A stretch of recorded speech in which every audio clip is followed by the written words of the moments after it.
Desk और सईर channel के तमाम देखने और सुनने वालों को अस्सलाम अलैकुम।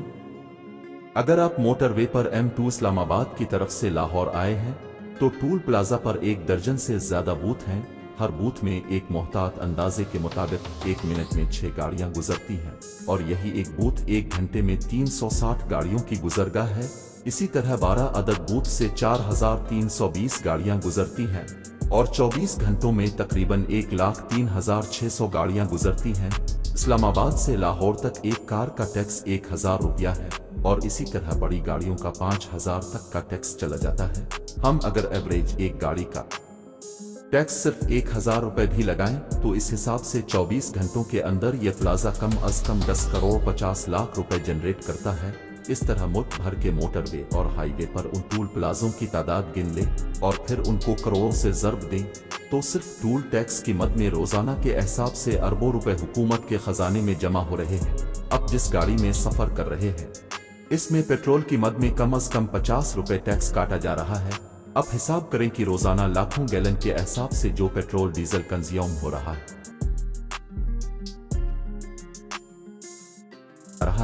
अब जिस गाड़ी में सफर कर रहे हैं इसको जब खरीदा जाता है तो जितनी गाड़ी की कीमत होती है इतना ही इस पर सील्स टैक्स और कस्टम ड्यूटी भरनी पड़ती है।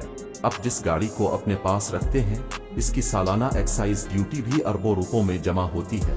अब के बिजली का बिल भी अगर 10,000 रुपए है तो असल कीमत 3000 निकाल कर बकाया 7000 रुपए टैक्स है जो माहाना हर कंज्यूम से काटा जाता है और अरबों रुपया खजाना में जमा होता है। इसी तरह गैस के बिल पर भी इसी शरह से टैक्स लग रहा है और खजाना में जमा हो रहा है। अब एक मेडिकल स्टोर से 300 रुपए की दवाई खरीद रहे हैं। एक मोहतात अंदाजे के मुताबिक इस पर 40 से 50 रुपए तक सील्स टैक्स है जो कि खजाने में जा रहा है। अब होटल में खाना खा रहे हैं और अब का 5000 बिल आ गया तो इस पर तकरीबन 500 के करीब टैक्स काटा जाएगा। अब अपने मकान का नक्शा पास करवा रहे हैं और अब किसी भी डेवलपमेंट इदारे के दफ्तर में जाए तो लोगों की कतारें लगी हुई होंगी जिनसे 40 से 50 हजार रुपए नक्शा फीस जमा की जाएगी। ये भी खजाना में जमा होता है।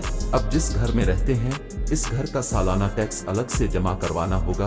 अब घर के लिए ग्रोसरी खरीदारी कर रहे हैं इस पर भी अपने टैक्स देना होगा। अगर आप पढ़ रहे हैं और अपने लिए किताबें और पेंसिलें खरीद रहे हैं इस पर भी आपको टैक्स देना होगा। आप किसी सियाहती टूर पर जा रहे हैं तो कई जगहों पर नाके लगे होते हैं और TMA के नाम पर अब से टैक्स लिया जा रहा होता है।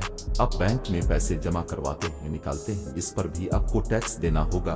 हत्ता कि आप मर गए हैं और डेथ सर्टिफिकेट बनवाने के लिए आपके अजीज व अकारिब को टैक्स देकर सर्टिफिकेट लेना पड़ेगा।